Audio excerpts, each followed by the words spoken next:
গণতন্ত্ৰৰ চতুৰ্থ স্তম্ভৰ প্ৰতি ভাবুকি এয়া তেওঁলোকৰ ফেচিবাদী মানসিকতাৰ বহিঃপ্ৰকাশ আৰু এতিয়া এনেকুৱা এটা পৰ্যায় পাইছেগে যে তেওঁলোকে সংবাদ গোষ্ঠীক এনেকে আক্ৰমণ কৰাই নহয়, মুক্ত কণ্ঠক আক্ৰমণ কৰাই নহয়, আনকি ভাবুকিতিয়াও এটা পৰিৱেশ সৃষ্টি হৈছে। মুখ্যমন্ত্ৰীক মোৰ এইটো খবৰ আছে যে সংবাদ গোষ্ঠীৰ মালিক পক্ষ সংবাদকক তেওঁলোকে পৰৱৰ্তী দিনত তেওঁলোকৰ চৰকাৰ হলে আনকি তেওঁলোকক হত্যাৰ ভাবুকি জনাইছে।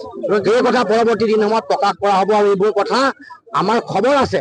গতিকে ক'ব খুজিছো, অসমৰ ৰাইজক ক'ব খুজিছো যে সংবাদ গোষ্ঠীৰ মালিক যি বিৰোধিতা কৰে, যিসকল সম্পাদকে বিৰোধিতা কৰে, তেওঁলোকৰ প্ৰতিও হত্যাৰ তেওঁলোকে ব্লেকমেইলিঙৰ মানে ৰাজনীতি কৰিছে, হত্যাৰ ভাবুকি ৰাজনীতি। নাম লৈ বাতিল প্ৰকাশ কৰাৰ ক্ষেত্ৰতে জিকি গ'লে কি হ'ব? সেইটো এটা ফেচিবাদী গোটেই শাসন ব্যৱস্থাৰে আৰম্ভ। ৰঞ্জিত কুমাৰ দাসে কৈছে মনোৰঞ্জন তালুকদাৰে প্ৰাক্তন তালিকাত নাম অন্তৰ্ভুক্ত হ'ব।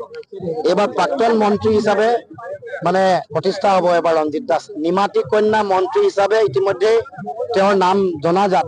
গতিকে এতিয়া তেওঁ প্ৰাক্তন মন্ত্ৰী বা প্ৰাক্তন বিধায়ক হিচাপে তেওঁৰ নাম লিখা হ'ব, সেই কথা তেওঁ নিজে জনা দৰকাৰ।